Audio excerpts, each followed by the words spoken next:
It's Terry here from Concord. Today I'm with Nick, one of our technicians here at Concord. Today we're going to go through some of the bypasses and e-stop issues that you might have on a job site. So we'll go through each one of those. Very important to know when you're on a job site, if you have an issue, of course, you can always call us. We'll post the number below.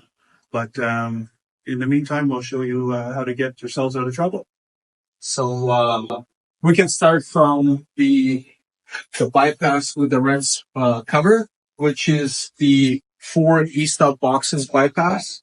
So you have one each stop on each corner, one e-stop box, one on this corner, one on the driver's side, by the outrigger valve on the passenger and the driver's side. So if any of those e-stop boxes fails, you do have a bypass switch here. Just flip the red cover and a switch, and 4 e-stop boxes will be bypassed. That will not bypass an issue with the remote. No. Or with the panel. Yeah. Like I said, it only bypasses the 4 e-stop boxes on the side of the truck. It will not bypass this e-stop. It will not bypass the agitator limit switch. It will not bypass the 90-degree sensor or your remote e-stop.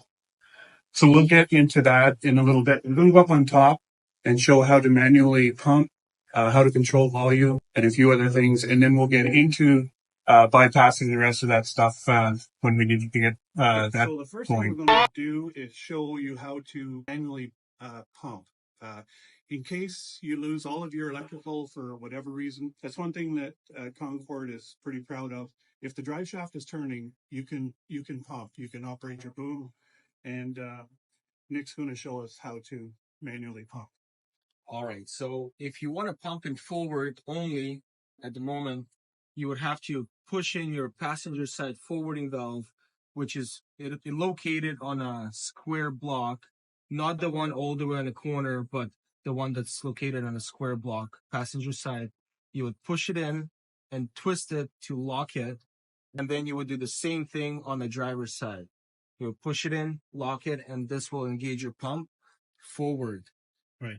And one thing that, so what's going to happen next if they push this one in first?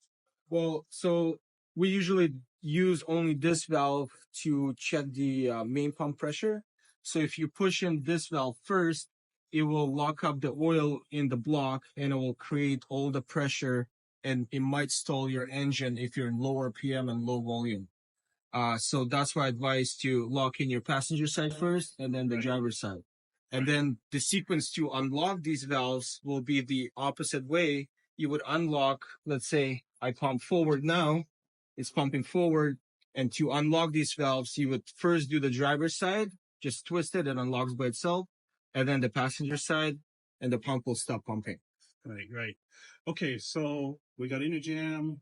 Now we're pumping, but it's pumping really fast, right? It's going to default to wide open, so I want to slow the pump down. What do I do? So if you're pumping and it's pumping a little bit too fast for you, you don't have electrical system backing up the volume control valve, you can come up here, loosen up this lock nut on this valve, and turn this knob in to slow down your pump. And to speed it up, you just twist it anti-clockwise. Right. All the way out. Good. Okay, so I finally got through the job. We were able to finish the job. What do we do to wash this thing out then? We want to be able to pump in reverse. Yeah. So if you want to start pumping reverse, there's a sequence of 4 valves that you have to engage. These are 2 reverse valves. They just reverse the cycle on these 4-way valves. So what you would do, it doesn't matter on this part. You would either push this reversing valve in or this one first, but you have to get them both locked in.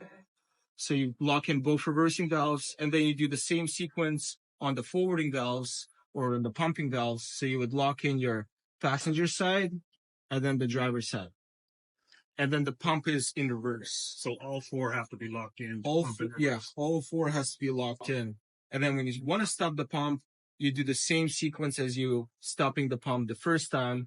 You unlock the driver's side, then passenger side, and then your reversing valves.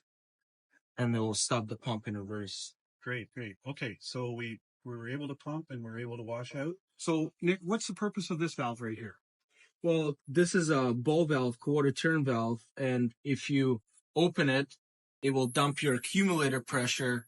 In case if your electrical valve, let's say you lost all your electronics and this valve does not engage, which does not dump your accumulator pressure, and you need to go in a hopper, let's say, so you would Chip out or yeah, to do anything. I mean, Replace the- you could press this valve manually and dump it, but it may be more safe just opening the quarter turn valve. You know, it's leave open that and open. yeah, and the oil is going back to the tank. It's not building in uh, Right. the cylinders. Yeah. And on some of the older pumps that did not have the manual volume control, we were able to control the volume Yeah, here manually, right? that's right. So if your older pump does not have this valve here, you would need to take your 13 millimeter wrench, take this lock nut off or the Kessel nut, and then you will have another lock nut there. You would just take them all off and take your 4 millimeter Allen head screwdriver or your Allen key and turn it in all the way to slow it all the way down, or turn it up all the way to speed it up all the way. Right. Um, But normally it would be all the way out so that the electric coil. yeah, you can operates it. control it. Yeah, yeah. So normal operation, this valve is all the way up.